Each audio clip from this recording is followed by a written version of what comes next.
Hello, good morning, everybody, and welcome to this panel of on the redefining the work-life balance in a post-pandemic world. And virtually there is no room of one's own. So I have a very esteemed panelist with me, Professor Pulkit Khanna, Dr. Victoria Jones, and we have Professor Esther Christine. And let me just share very briefly about them. Dr. Victoria Jones is the first senior international officer of the University of California, Irvine, and she was previously associate provost for the global engagement and associate professor of marketing at Seattle University. And for the past 14 years, she has been building dynamic international program for the growing universities. Very, very illustrious career she has. Then we have my colleague, Professor Pulkit Khanna. She is an associate professor and vice dean and in the Jindal Institute of Behavioral Sciences at OP Jindal Global University. And she's responsible for academic planning and management at JIPS. And her professional experience is an optimal mix of teaching, training, and industry. And she completed her PhD in psychology from IIT Delhi. And she also has a very illustrious background in the positive psychology research, education, and application in the community health at the NIMHANS, including many other very accomplished achievements. And then we have another colleague of mine, Professor Dr. Esther Christine, and who is a DPhil in Oxford, from Oxford, MSc Musicology, MA English from the University of Vienna, and she is the Associate Professor of Interior Design, Design History, and the Heritage Studies, and also the Director of the Center for Historical Houses at OP Jindal Global University. As you know, we are an institution of eminence, deemed to be university. And as a scholar practitioner, she is also inspired by traditional design and the revitalization of the historic principles of design in the contemporary setting. And her experience is the research, design, development, promotion of historical houses and palaces. And in this capacity, she has developed designs for the listed buildings, including the UNESCO World Heritage Sites, and created a lot of innovative contemporary uses for the historical buildings. So she also has a very illustrative career, and I really want to welcome all the distinguished panelists on this panel. So welcome once again. So we shall be discussing about, as we know that the whole world has changed after the COVID pandemic. And that was a time when we saw that the universities are also creating very different kind of models for engagement. And almost like 2 year plus, the campuses were closed. And suddenly we have to, graduate ourselves to the online teaching and learning. Especially in India, many universities were not ready at that stage. But, the whole thing happened so fast. And now we see it as a part of life. But we have also seen that when this pandemic happened, the work from home has become like a norm. And earlier there used to be like a fixed time that you go to a university or a college, say at 9 a.m. by 6 or something. Especially I'm talking about India.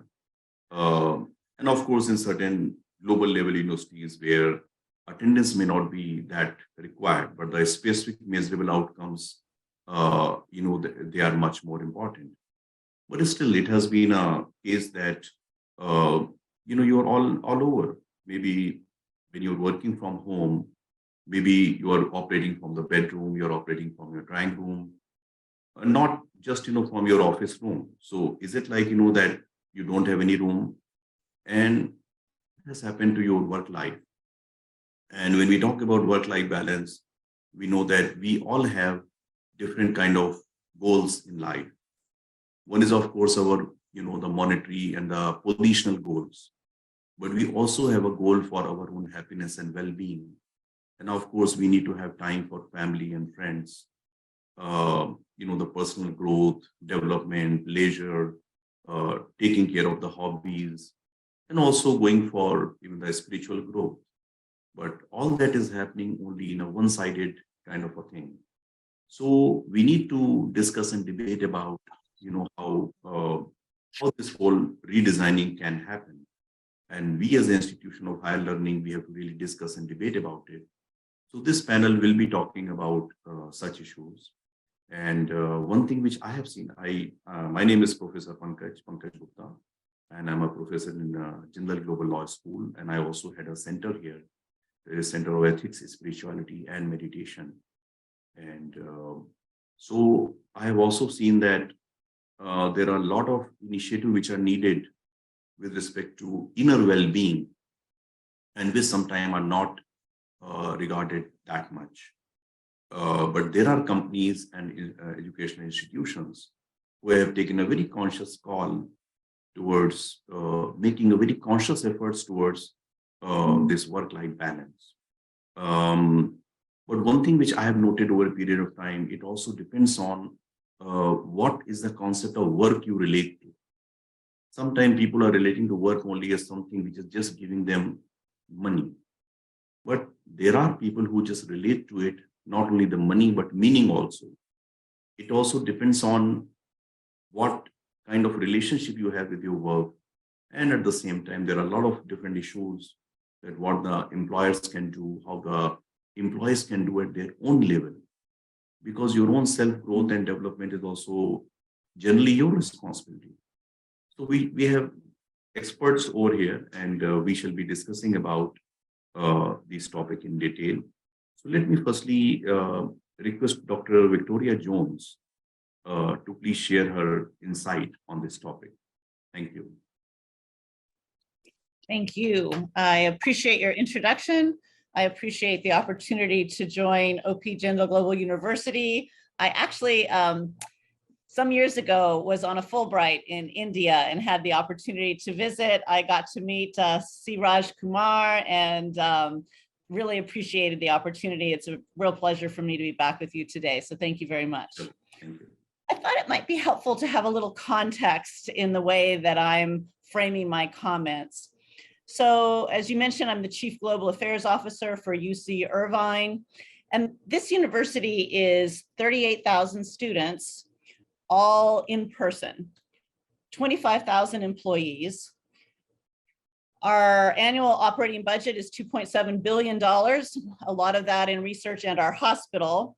And the economic impact in the community is $5 billion. We're 15 schools, art, social sciences, humanities, medicine, engineering, computer science, et cetera. And so when I approach this topic, it is from a US university perspective. It is from a large public research university perspective. And I am not an HR professional or an HR professor. I am international management and marketing. And so these are my personal views and the place where we are through the university at this time in COVID. I have two basic points I want to make as an introduction. The first is that faculty in US universities have always been hybrid. In a US university, the faculty do not come from 9 to 5. They are responsible to be on the campus for only two requirements. One is to teach their classes, and the other is for any kind of staff meeting or office hours that they have. Most of their work is done in their laboratory, which may be located on campus, or they may be working in a library somewhere or in an office from home. So there's a lot in a university, in the US at least, that is quite hybrid always. Those same faculty have the option, of course, to go into an office and work 9 to 5 or 9 to midnight on the campus. So I think for universities, we're already a little better accustomed to hybrid work than some other industries, manufacturing or IT or others. The change for us is that now staff are working from a hybrid component as well, where the staff used to be much more tied to the 9 to 5 in order to serve the needs of students and accommodate sort of a regular business day. Change, I think, is really, really significant for management. Managing professors has always been a matter of accountable for results, not the time they spend in the office. And we have systems for measuring that. How many publications? What is the impact of those publications? What are the student evaluations like? We measure the outcomes for faculty. We are not measuring the time they spend in the office. This is the change that we're making now in a hybrid environment for staff. What are they being measured by if we're not watching them while they're sitting in their office, attending to people in person? And so that's really a management change. And the key question is, how do we measure employee performance? And again, I think we have really good examples in the fact that we work in an environment where faculty have been hybrid, and what we need to measure is productivity, output, results, not time sitting in the office. The second point I'm going to make has to do with remembering that when we began this hybrid or work from home, we were in a crisis. We've moved past that stage now, and we are making choices. And so as we approach the work from home now, it's key, I think, to always remember the choices. People like agency. We had a quick conversation before we started this session among ourselves, and we talked about that need to feel empowerment. And so what is the agency employees have now in a hybrid world? They've experienced both work from the office and now work from home. What is the choice they have? And I think at this point, we have to think about what is the choice related to the needs of the job. Does the job itself require you to be physically present if you are cleaning the office spaces or serving food or meeting with students in person for some reason? Or is there a flexibility with the job requirements that would allow you hybrid or work from home? The second would be, what does the team need? And by this, what is it that's required for the working together, for the functioning of the relationships? The third, what does the employee need? What does that individual need or want? Do they need space to get away from the family and the kids and focus on their work in an office environment? Or do they actually prefer and need the flexibility to be at home and not in an office or commuting? The one thing I think we tend to consider too much in terms of choices is, what does the manager need? And I am concerned that sometimes in this return to work, a lot of it is being dictated by what makes the manager feel comfortable in their own management style, and not what is best for the team, the individual employee, or the job description, but how do they feel comfortable as a manager?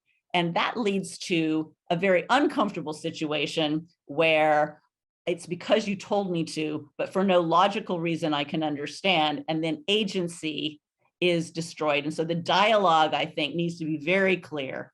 And if in fact, for all the reasons of the job need, the team need, the employee need, it's not a good fit, employees have the option they've always had to move to some other position, to suck up and deal with it, or to negotiate for some change. I think that the fit question has also always been there. Are you well suited to the job and the requirements of that job? I think, again, that the issue we're dealing with now is choice. We have different choices, and the risk is that managers will limit choice when they don't necessarily need to, given the other criteria, the requirements of the job, the requirements of the team, and the requirements of the employee. And I'll leave it at that. Yeah, thank you, Dr. Victoria, for your very nice comment, and nice to know that you are also a Fulbrighter, and you have been to JGU. And you have already mentioned that already universities are very much used to this hybrid model. And then you also mentioned about that how you are measuring the performance, that makes a very, very big difference.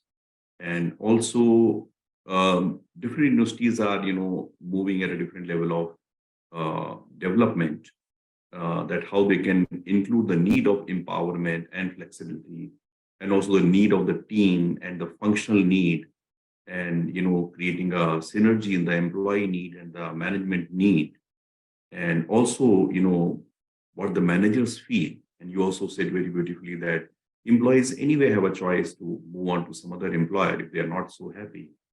So a kind of engagement and a dialogue is very much needed. So really thank you for your comments. Thank you, Dr. Victoria. Now I'd like to request Dr. Pulkit for her initial comments. Thank you. Thank you. Thank you, Professor Gupta, for the generous introduction. And it's my absolute pleasure to be here for this dialogue today. As part of the host university, that is OP Jindal Global University, I'm only very happy that I get to interact with the co-panelists and talk about this issue. So just like the previous panelist, I think I'd also like to begin by setting the context a little. I come from the background of psychology, and as a behavioral scientist, that's the major lens through which I'd like to look at this issue of work-life balance or remote working. And as somebody who's been first a student and now a teacher in the area of psychology, I think I'd like to approach this issue through what we call the ABCs of human behavior. Or when we deal with human beings at large, be it in this context or any other, it usually boils down to their affect, their behavior, and their cognition, which is their emotions, their thoughts, and how it manifests into various behaviors.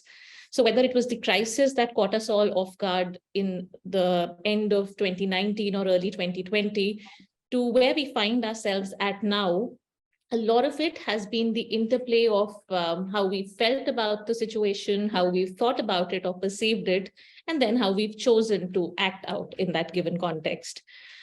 Now, when we talk about this whole issue of work-life balance, of course, there is a lot of subjectivity to it.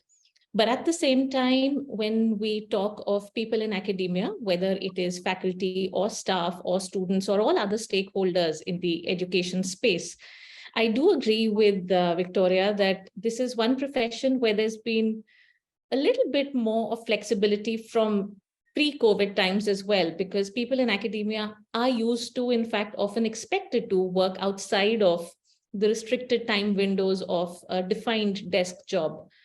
But having said that, one of the biggest changes was that as people, we do not live in a vacuum. So an academic may be used to working remotely or working from elsewhere, but suddenly to find yourself in a situation where everybody else around you is doing the same, or the rules of the game totally changed. One thing is where you had the autonomy or the agency to figure out that, okay, today I'd like to work from location X or Y, but now it's no longer a matter of pure choice. The nature of the job itself or the demands that it places on all of us have changed dramatically. And depending on where we come from or where we find ourselves socially, culturally, economically, people have definitely been in, so to say, the same sea, but in very different boats. They found themselves coping at different levels of efficacy as they dealt with it. So I would definitely look forward to hearing more from fellow panelists and talking more as we go along. But I'd like to leave it with one of these common adages that we've all heard, what we call the Parkinson's law. So Cyril Parkinson, in this humorous piece in The Economist back in the 1950s, spoke about something where he said that work expands to fill all the time available for its completion. Little did he know that 50, 60, 70 years down the line, this is something that will be called the Parkinson's law. And today, I think we find ourselves in a space where we say that work also tends to expand to fill all the room that it's given. So not just the time, whether it is the workroom or the bedroom, it's all fair game for work. And of course, with its little benefits, there's a lot of pitfalls as well. So I would particularly like to base the rest of my comments in this discussion from the lens of both mental health and psychological impacts of the situation. But I'll stop here and look forward to engaging further. Thank you. Thank you very much, Dr. Pulkit, for your very nice comments and giving it a complete angle from the psychological angle. And you have very nicely mentioned about the human behavior, the ABC, and also from the angle of effect, the human behavior and also the cognition point of view. And the different people are having a different kind of coping mechanism. And you have also very nicely mentioned about the Parkinson's law. And it is really happening these days in our lives also, where the work is taking a lot of time. So thank you very much for your comments, Dr. Pulkit. So I would now like to go to Dr. Mimi for her initial comments. Thank you very much for your kind introduction and invitation. I'm very interested in this conversation, and in fact, I really love having these kind of global dialogues. First of all, I should say that the pandemic has been very good for me. Unfortunately, it sounds kind of bizarre, personally, and also for the institution that I established in 2019, the Center for Historic Houses, which is the first institution in India to be an umbrella organization for the privately owned historic houses and palaces of India. It has now been nominated as a national expert heritage body by the government of India, which makes me very proud and happy, especially as a foreigner. Being able to run a heritage organization is wonderful. With this focus on historic houses, I have a focus on rooms in this current discussion as well, because the title has, of course, a room of not of one's own is, of course, an allusion to an extended essay by Virginia Woolf, A Room of One's Own. And in this essay, Woolf mentions various rooms. She's talking about sitting rooms, luncheons and dinners at Oxford and Cambridge, Oxbridge, with the fictitious college that she mentions. She talks about separate rooms, paneled rooms, quiet rooms. And of course, the term drawing room comes not from drawing a picture, but from withdrawing. It is closely associated with gender because the dining tradition in the past was in the West was like this, that you had dinner together and then men and women went to separate rooms. In India, there's a similar situation where you have male parts of the room of the palace, the Mardana, and the female parts, the Zanana. So in a way, the terminology, vocabulary of living is very closely, has a lot of kind of meaning underneath, right? Which is related to gender and how we live and reflection as well. So this is the one thing that we talk about place, and we can move from the place in our house, but also the fluidity between the exterior and the interior. Now, many universities and which do exciting work in India are new creations, often in the middle of nowhere. And I think that poses a challenge for the university and for the people to work there, because what is actually the obligation of a university? And we have a lovely campus with many facilities, I think, which not many other universities have. However, it's still in the middle of nowhere. Let's imagine someone comes from Vienna, New York, Paris, and has these kind of many ways of engaging with other people, having conversations with other people, and having cultural opportunities.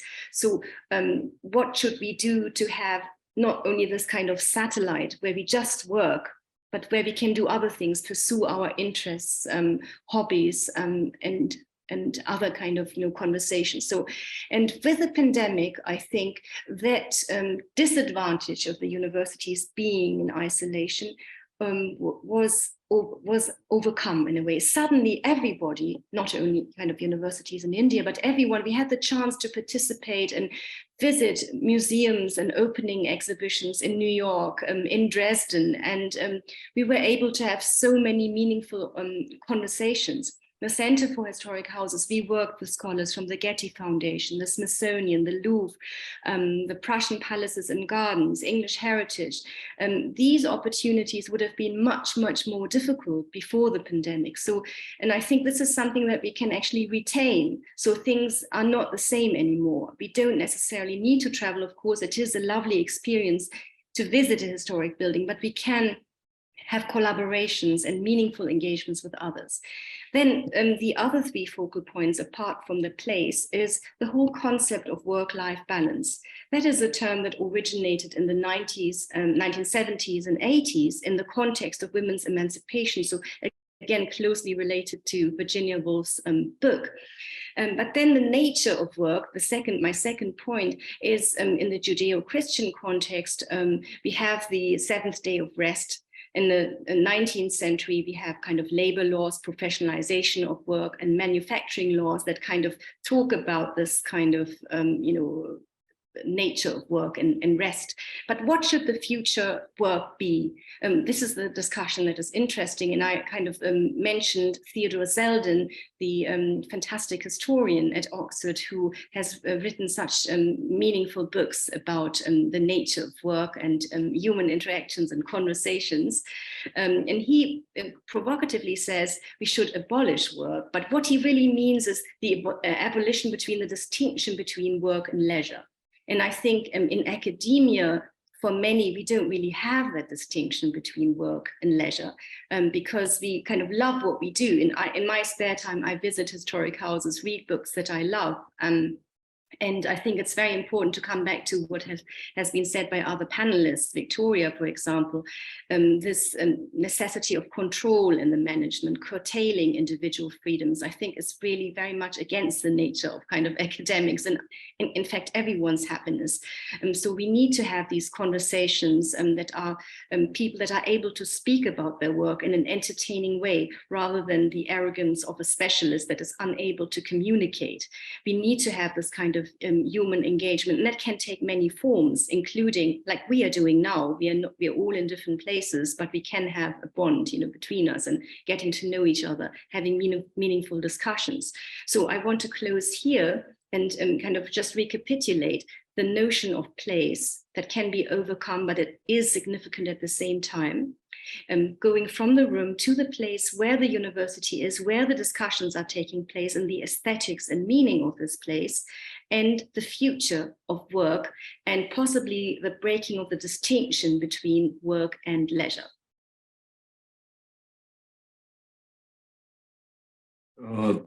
Thank you so much, Dr. Mimi, for your very nice note. And it is very nice to know that your interest in the historical buildings and houses, business houses, and you have visited so many places. And I can see that all the time you are engaged in your passion. You are no longer working at all. So there is no question of any work in life, because in the work is also your life, it seems so. And you also mentioned about the provision of rest in whatever we do, also as being provided in the nature itself. And also, if you're able to convert, our work and passion right there, then also many of the issues can be solved. So thank you very much for your comment, and loving what you do is very, very nice perspective you have shared in this discussion. So I'd like to say that even what we are teaching and how we are teaching is also going like a big transformation. I remember when I used to be a professor in IIM, Kozhikode. Then at that stage, it was a designed way that you give a case study at 9 p.m. and then you give questions at 1 a.m. and ask the student to really make a presentation at 9 a.m. So sometime when I first joined the IIM, that Indian Institute of Management, I was just thinking, why you do it? But then they told, oh, once these guys are actually going to be managers, they will be getting this kind of work. So we are just preparing them how to handle the stress, how to work in very tight deadlines and so on. It was part of the training. Question is that how often? If it becomes like a nature, like every time you'll be called in the night, you're getting some email in the night or some call, oh, you have to do this, you have to do that. Then how will you do justice with your own personal life? So nowadays, I see that even the pedagogy and the whole teaching method also is going through a lot of change. Because nowadays you tell a student that, okay, you choose a job which is, and aligned with your passion, what we say like Swabhav and Swadharma, like, what is your inner nature and what is the thing which you really want to do in life. So many of that discussion is really happening. It is also talking about the seed of different possibilities. Like if you're an apple seed, then you go to a hilly terrain so that you nurture really well. And if you're like a possibility of a seed of a coconut, it's better you go to near a beach. There you have a better possibility of nurturing. So also the employees are also of certain types. So they also need to find out what is a fertile ground for them. And also it depends on different type of industries. There are industries which really require you to work very hard and very long. Say, for example, the manufacturing industries, but naturally we are as a part of the academic industry, and where we always give a lot of importance to the academic freedom and work-life balance. So I believe that the point which has been mentioned about the passion and passion at work, then we do not need those, TGIF, the thank God it's Friday, or the Monday morning blues, because each and every day is like big enjoyment for you. So with this, I would like to come back again to Dr. Victoria with one question, that with the work from home becoming a part of our lives, how has the efficiency and effectiveness of the academic community has been impacted? What has been your experience? I would say it's been very mixed. And that those who were able to perform well, units that were able to perform well, were those that were able to supply resources right away. I think the thing that's important is to make a distinction between the changes that happened during the pandemic, when we really didn't have choice and we were sent home and we were isolated, versus what's happening now. And I feel that now we are back to more efficiency and working better and adjusting. But I do think it's still mixed. And again, I would go back to some of this is once people have had this taste of the option, to say that their choices are now limited has been very frustrating for many people. And not being open about truly what is the whole range of choices. So I think that the agency and the motivation has changed significantly now that people have seen what the options are and that it's important. I'd be very interested to hear what Dr. Khanna has to say about some of the psychological impacts, but I really think that efficiencies have a lot to do with how we've responded now that people have choice. Okay, thank you very much, Dr. Victoria. And on the same question, the comment which you made, I'd also like to know the comments of Dr. Pulkit. And also I'd like to know that on the mental health issues also, what is her views with this particular? So definitely, I think it's important that we draw the distinction between what was happening at the heart of the pandemic and what's happening now. It's somewhat convenient, to take it all in one go, but the situation has evolved. But I guess everybody would remember that when WHO first announced the pandemic or the onset of it, they also forecasted an upcoming mental health pandemic, which of course did not seem that urgent at that time because everybody was grappling with something which was absolutely life-threatening at that moment. But sometime in 2020, if my memory does not fail me right now, it was sometime in early 2020, they also announced the onset of a global mental health pandemic, which was all-encompassing, not just for people in academia or education, but elsewhere as well. Coming back to what Victoria just mentioned about agency and choice and how people have responded to that in different circumstances, I'd like to just bring to attention the other side of it, which is that while we all like freedom and choice, different people respond better to different levels of structure and scaffolding as well. There are always those of us who function better when there is a defined structure or who struggle with balancing things in the absence of a formal structure. The other important thing that is work only about the deliverables in terms of what an employee has committed to and what an employer seeks. I think when we look at it from a psychological perspective, work or the workplace also serves functions which are beyond just the deliverables or the outcomes. We can assess the outcomes that are linked with our performance management and appraisals and the organization's effectiveness and productivity. But for an individual employee or a faculty member or an administrative staff member, work as quote unquote work also serves other functions like the social functions of just belonging to a community, of just being part of a group of people, where for many people, actually, they may not have, which is, of course, not the best or ideal situation, but a lot of their sense of self is derived from what they do.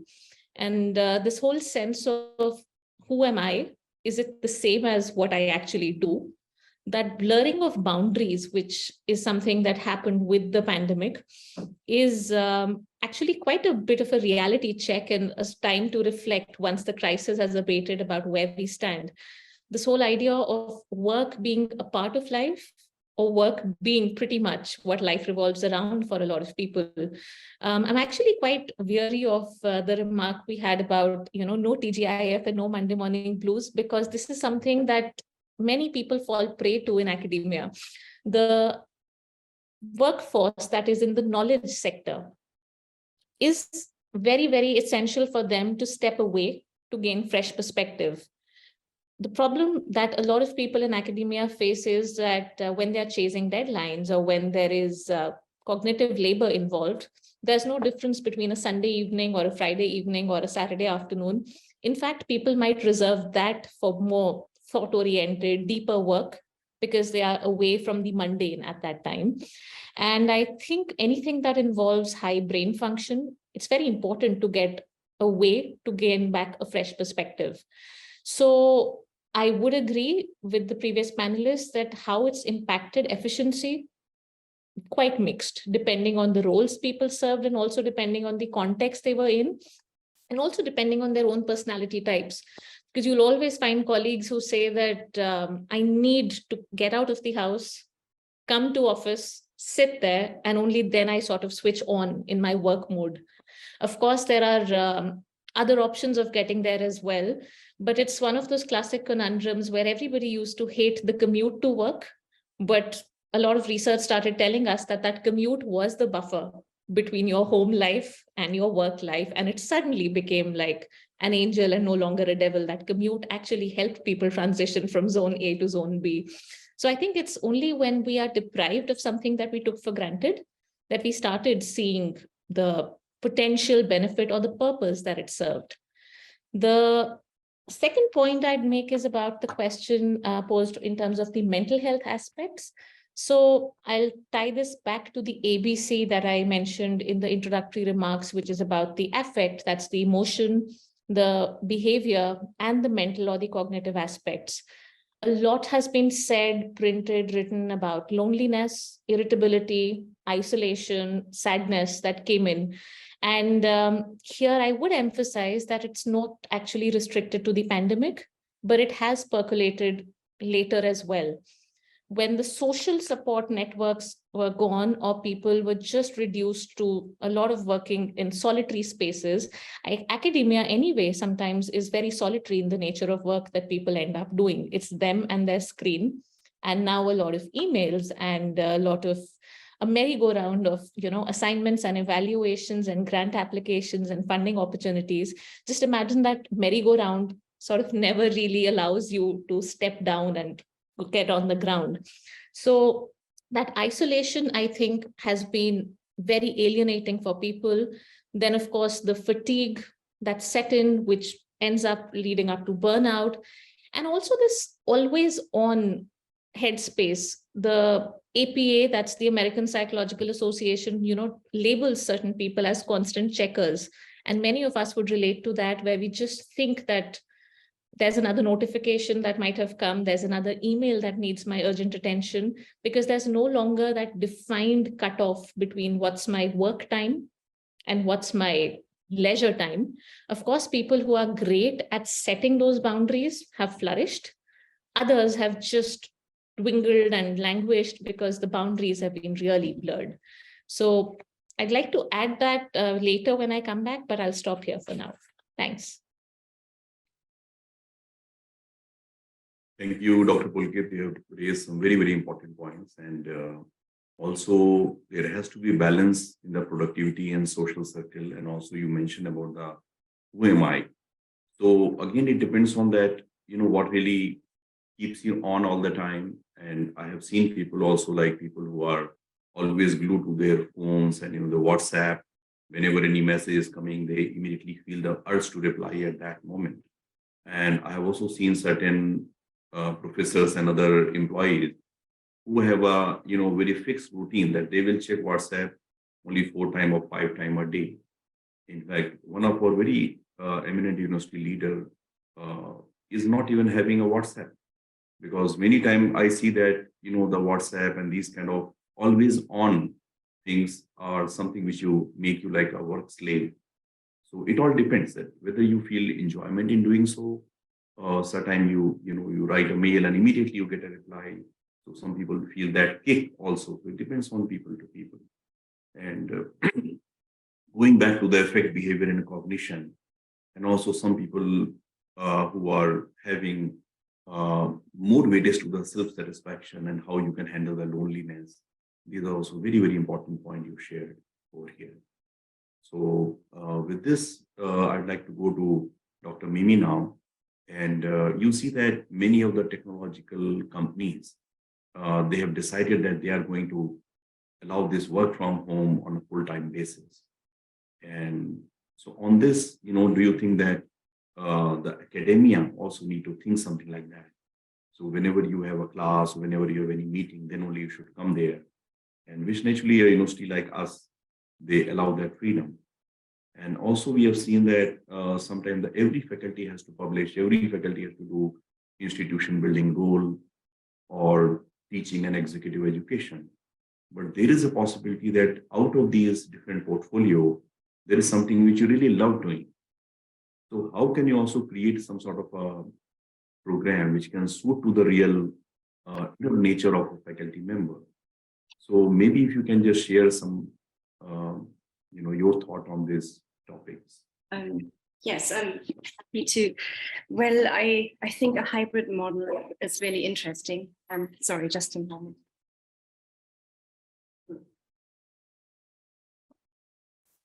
The dog.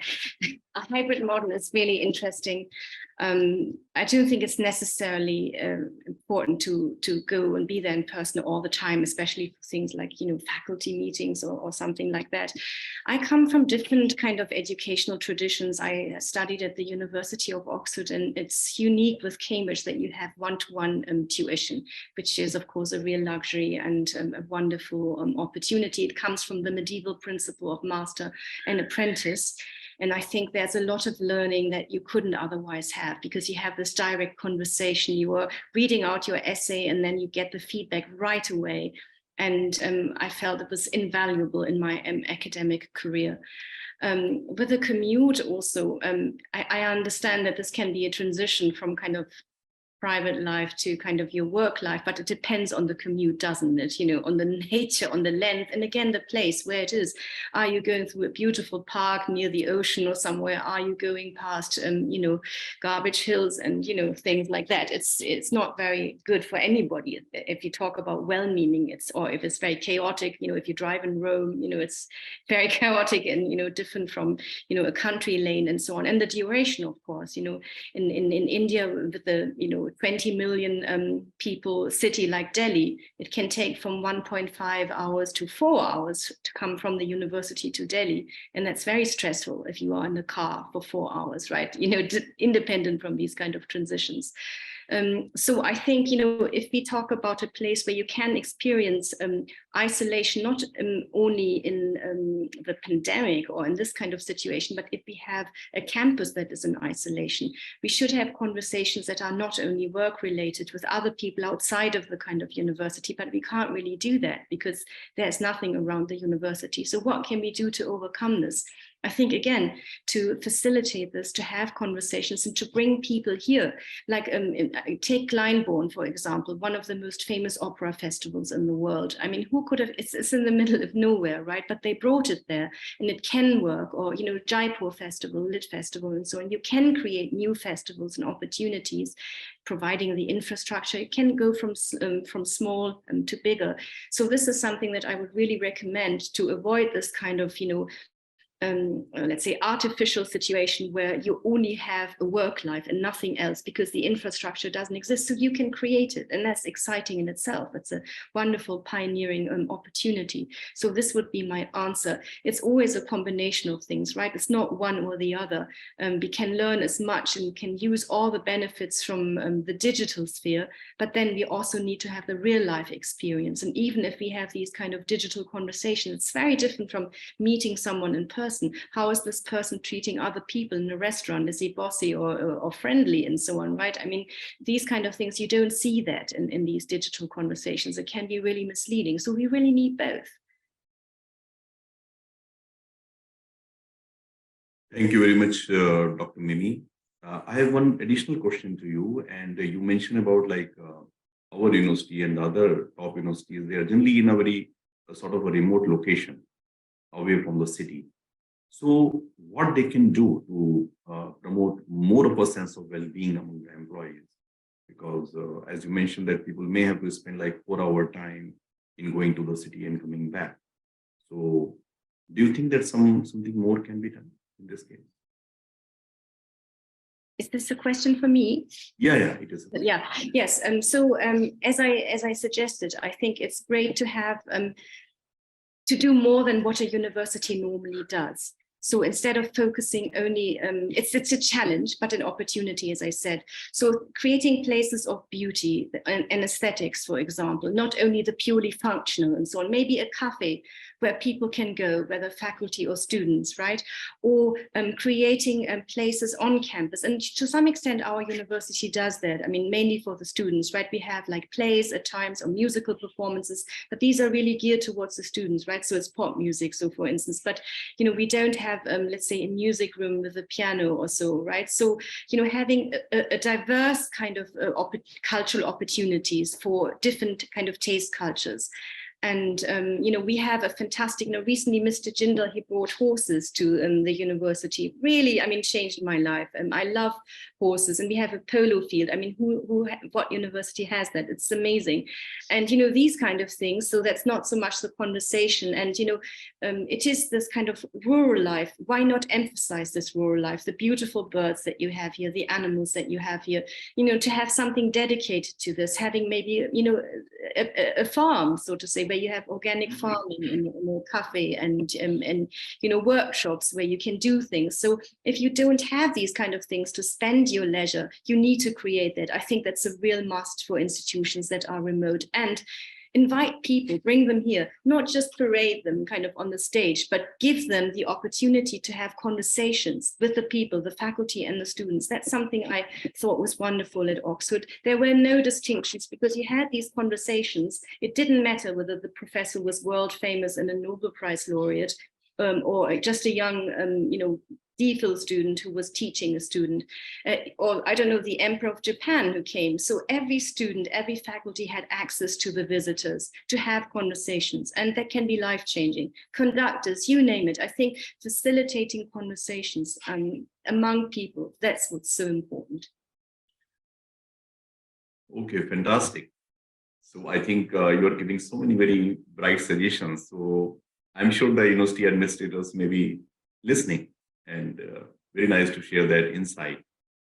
So, Dr. Victoria, let me come to you and about this lot of technological addiction and the cell phone and PC and laptop addiction is also there.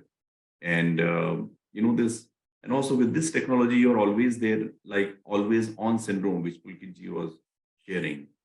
So what do you think that some sort of policies can be created and by the higher education institutions so that the employees in a designed way, they are, you know, towards the work-life balance, and so that they are also tempted to pursue a balanced view of their life. So can you please share your insight? Yeah. First, I think it's important to contextualize that this device problem did not come about because of work from home. Or because of the pandemic changes.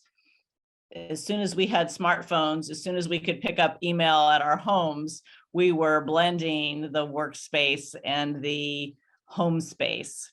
I had someone comment to me once pre-pandemic, and I said, I'm taking a vacation, and I'm really taking a vacation because I'm not going to answer my email. And he said, if you're taking vacation, but you're answering email, that's not a vacation at all. It really is just working from vacation. And so this is not a new thing. So I really liked what Professor Khanna said about some people do well with setting boundaries on their digital lives and some people don't. I think what's important for the institution is that we give people permission to set boundaries, and we give people the option to say, this is a work time for you, this is not a work time for you, and allow them to figure for themselves what is their preferred mode. I guess there are resources we could add to that, like helping people learn how to manage their digital time. But really, I think it's a permission. And I think that from the institutional perspective, and also a culture. So there are some cultures where people are simply, in order to get ahead or in order to get a good performance review, again, even pre-COVID work from home kind of environment, they felt that they had to be in the office all the time. And so I think that it's a culture fit, and a permission to let people create those boundaries. Beyond that, it's the responsibility of the individual employee to manage their time and find a good fit for themselves. But you can't do it if your corporation, your employer doesn't let you do it. Very nice, Dr. Victoria. So you have also highlighted about the work boundaries and the related things. But sometimes these work boundaries are not in the hand of an employee. Sometimes it also depends so much on the boss, whether your boss is like a self-aware or whether he or she is really having a balanced life.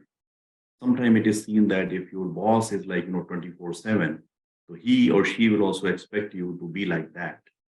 So in this way, that also, trickles down to you. And sometimes maybe, you also need to have some sort of a training to the senior leaders also, that it is like not on, like in certain countries, especially in the Nordic countries, it is like an offense that you should not be sending mail beyond the office hours or not be calling your colleagues after a certain time.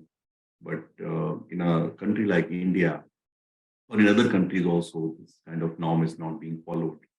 So I believe, some sort of a leadership training and the sensitivity to the senior people and also the bosses are also very much required, because that all impact the mental health of the people.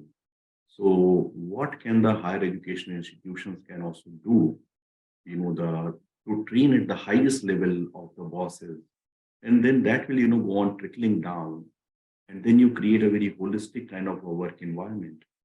I can share with you an example from one of the university where I was associated. They used to start in the morning with a laughter yoga. All the employees will come together, they will laugh together, and then they will do a small meditation. And after that, they will start the work and, being centered around and then starting the work. And then at 11 a.m., they all used to meet over tea. Because what happens that sometimes you send some email and say, oh, I send you email and I'm just, I reminded you and why don't you reply? And those kind of interpersonal issues, they crop up. So they said, that, okay, let's have one time where everybody will meet everyone. And if there is any issue, any official issue, you can sort it out then and there. And also in the evening, you need to have a cleaning meditation session. So where if some sort of a thing like, you have scolded somebody, then it is your time to clean it up. So that the somebody who is going home is not going in an upset mood, so that you are, being unruly to your spouse and to your children. So those kind of, I have seen that many universities are having many such kind of caring attitude. And, that all impact, of course, the mental health of the employee. So I'd like to have some insight from Dr. Pulkit, if she would like to add something. Thank you, Dr. Pulkit. So since we are talking about technology and how people respond to it, let me begin by sharing a technology metaphor actually. Since all of us use gadgets these days, and we say that if we've got too many tabs open all the time, the gadget tends to slow down and eventually it can also just crash. The human brain isn't very different. So if we've got too many tabs open all the time where we are constantly multitasking and there are too many things happening, whether it's a reduced attention span or there's a lot of fatigue or just slower, poor decision making and eventually burnout. I think this isn't something that is very new to us. Many of us realize it. Unfortunately, some of us also experience it. But coming to Professor Gupta's question about what can an institution do or where does the buck stop? I'll take a slightly different stance and perhaps say unpopular opinion, but maybe we can't afford to just palm off all the responsibility on the institution or to the policy matter. Of course, for those of us who can afford to instantly migrate to the Nordic countries and enjoy the 4-day week or the policy that, hey, don't disturb your colleagues, that's fabulous. But for those of us who can't, we cannot just suffer because the boss isn't caring enough or the institution doesn't respect boundaries enough. In an ideal scenario, of course, there's action that must happen here. But I would firmly endorse and recommend that it's a shared responsibility at the level of an individual, at the level of a community or a society, and of course, at the level of policy and institutions as well. So before me, the remarks have already emphasized what can be done at a policy level, what can institutions do. Dialogues like the one that all of us are having today, that's a great start. Just acknowledging that, hey, this is a problem. Having a mainstream conversation about it is a great start. Also, maybe having certain defined policies and organizational cultures that don't necessarily reinforce working round the clock, that don't necessarily glorify burnout and fatigue. That's a great measure to take forward. But while the big stuff is essential, I think smaller individual level things cannot be negated. So in psychological parlance, we often talk about what we call a circle of control, and then a circle of influence and a circle of concern. There's only so much that I can directly control. But if I just continue to suffer from whatever else concerns me because I have an uncaring team leader or I have a very punitive sort of a work culture, the sad, brutal truth is that I tend to lose out a lot. The suffering of mental health or physical health or physiological things, there is no damage control happening there. So while it's great to seek the larger changes, as an individual, it's important that we reclaim some control in terms of boundaries, in terms of just discipline. As a small example, to not make it sound just idealistic, a very small thing called micro transitions. This is something that people practiced even at the heart of the crisis in the COVID pandemic. A small thing like separating your place of rest, coming back to our theme of no room of one's own, really, so the bedroom, separating that from maybe just a small portable table or chair where one would dress up in a more office appropriate thing of micro transition. A small individual thing can just help separate or establish boundaries. And the influence of peers, of family, of colleagues, I think we sometimes tend to undermine the importance that it can have. Ultimately, the system is made up of people like you and I. Ultimately, policies are also in the longer run shaped by people like you and I. So while that may not be an overnight change, I would again say that some steps, some constructive measures at the level of individual, at the level of community, both immediate family, peers, or society, and at the level of policy are important.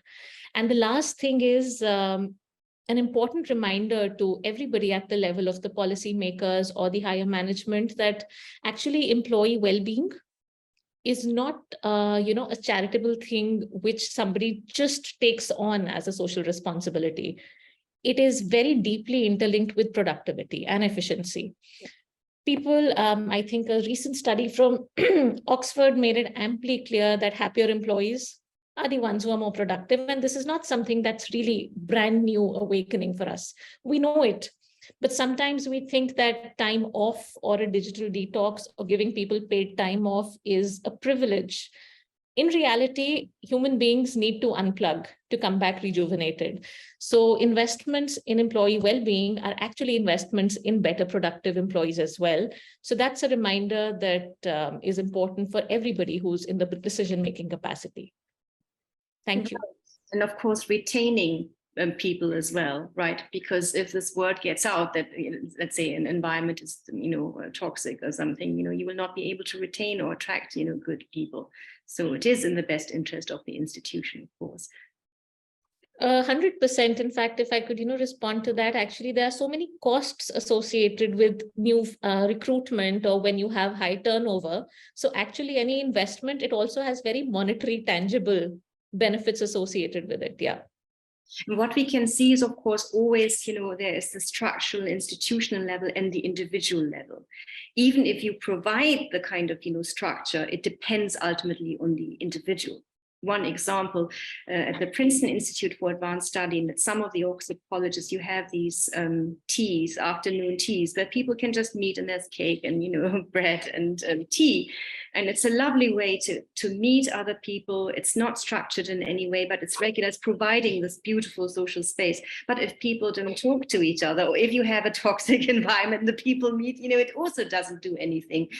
So it depends, of course, always on the institution that provides that, and then the people who actually do it.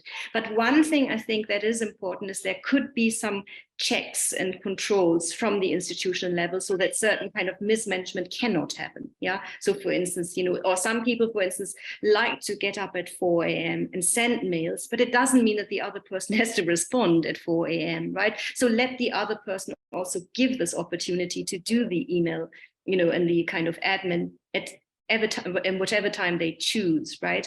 But expecting this 24-hour presence around the clock.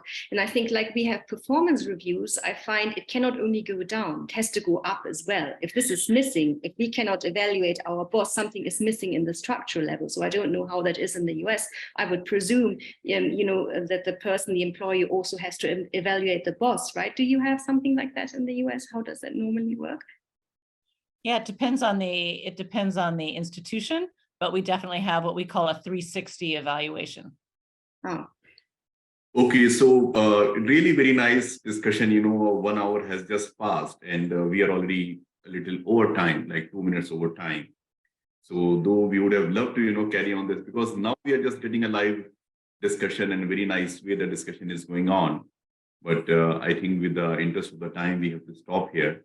So I'd like to just add towards the end that there is a company in India, a very, very big public sector company, which is name is LIC. There is a Life Insurance Corporation of India.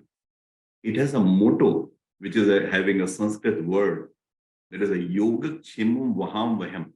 Maybe that you will not understand that word, but the English translation is, your welfare is my responsibility. So if you extend that further, all the senior bosses and the leaders, maybe you are a dean or a professor or maybe a vice chancellor. So, the buck is stopped at, how productive and happy employees you have at the workplace. So people talk about not only the intellectual capital, the financial capital, but also you talk about the heart capital, where the people who are not supervised, still they will work on their own, and then who will feel a lot of pleasure and happiness in working, even beyond the scheduled working hours, fixing very nice performance metrics, those very well-defined KRA and KPIs in aligned with, the people's Swabhava and Swadharma, like the inner nature and where you are at best. So if those kind of goal and work goal, which are related with one's passion, having very good HR policies, and also conscious aim at developing our heart capital all the time, and also not only that your welfare is my responsibility, but also my welfare is also my responsibility. So not really going for any kind of a victim mindset. If you're really having so much trouble, then you search some other job.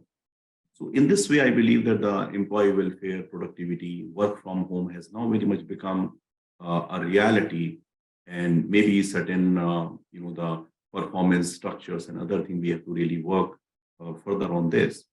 So in this way, we can always take care of the work-life balance, and together we can be very, very productive for the institution, and also having access to our own multiple goals. Not only is it the financial goal, not only the money, but meaning also. So with this, I think I would like to thank everybody, Dr. Pulkit, Dr. Mimi, Dr. Victoria, for your very, very great insights, and administration of the JGU for this great opportunity to us. And also thank to the audience who have attended this panel discussion with a lot of patience and interest. So thank you once again. Thank you and namaskar. Thank you. Thank you. Thank you. Bye. Bye.